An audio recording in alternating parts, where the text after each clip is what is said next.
Գույնը մի ժամ կարող է տևել մեր բրիֆինգը, խնդրեմ։ Վաղաշաբաթի ընդունություններից հետո գրառում էի կարել եւ առանձնացնելով երրորդ կետը ասել եք, որ ձեր ընտրությամբ կարևոր լիցք տվեցիք մեր սրբության սրբոց մայրաքորը Սուրբ Էջմիածին կտրիչ ներսիսյանից ազատելու գործընթացի։ Ինչ լիցքի մասին է խոսքը, ի վերջո ընդունություններում Էջմիածին քաղաքում կողմել եւ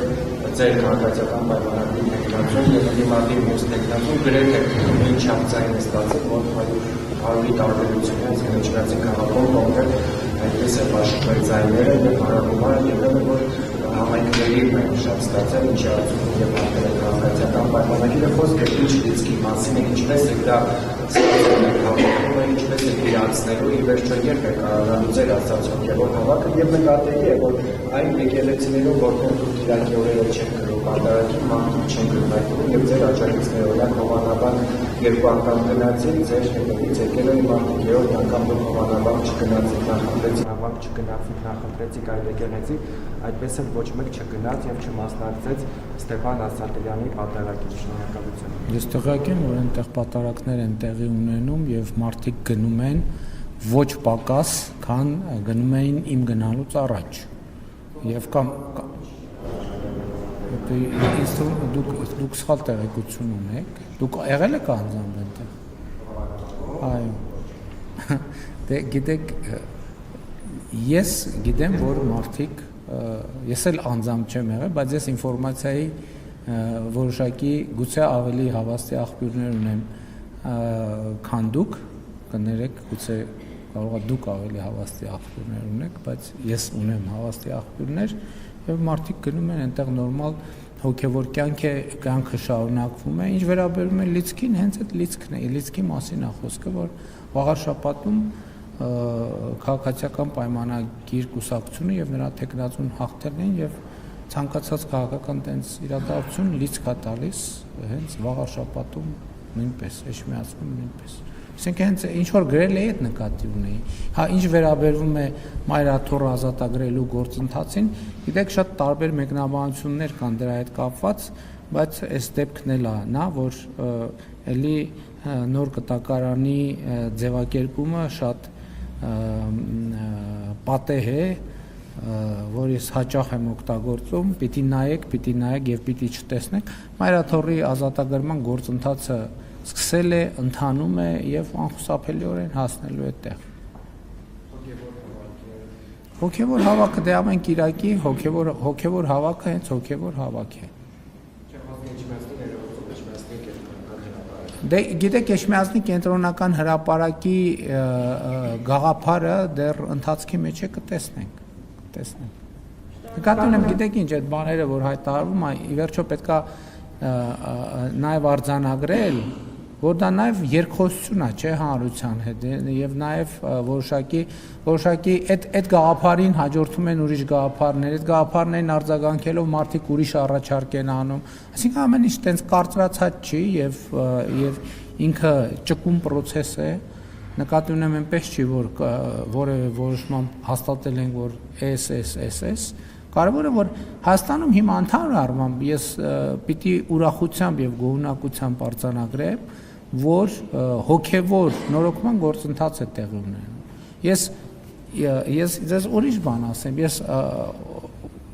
անձամբ մի քիչ այդ անձնական ընկալում է։ Ես ուրախ եմ առաջին հերթին նրա համար, որ իմ հոգեվոր կյանքը այսօր լիարժեք վերականգնվել է, որովհետեւ ես այսօր չեմ գնում պատարակների որպես վարչապետ, որ նստում են այնտեղ փողկապներով խիստ պատվիրակություններ, ես նա գնում եմ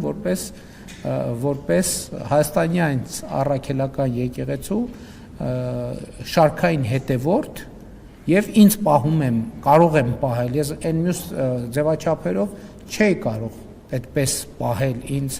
պատարակների ժամանակ, իսկ դրանից դուրս էլ պատարակի չէի կարող գնալ, որովհետեւ այդ ապա հոգեվորականության մթնոլորտը, որ կար, որ հաստատված էր, դա շատ մեծ արգելք էր։ Հիմա այդ արգելքը հաղթահարված է, ամենամեծ խնդիրը լուծված է, որ ես այսօր որպես հայաստանյա ծառայելական Սուրբ եկեղեցու շարքային հետևորդ կարող եմ լիարժեք ապրել իմ հոգևոր կյանքով եւ դա ամենակարևոր բանն է եւ ես ուզում եմ դա տեղի ունենա ընդհանուր առմամբ Հայաստանի բոլոր քաղաքացիների հետ, ովքեր ունեն հոգևոր կյանք։ Եվ իմիջիալոց, երբ որ ես ասում եմ, որ հարահավաք չի, դա պատարակ է, եւ ես ուրախ եմ նաեւ, որ մեր կուսակցությունը, մեր համախոհները, նրանք ովքեր հոգևոր կյանք ունեն, նրանց հոգևոր կյանքն էլ է վերականգնվում։ Ի վերջո այդ ամեն ինչը բան չի, սա ձև չի, եւ ես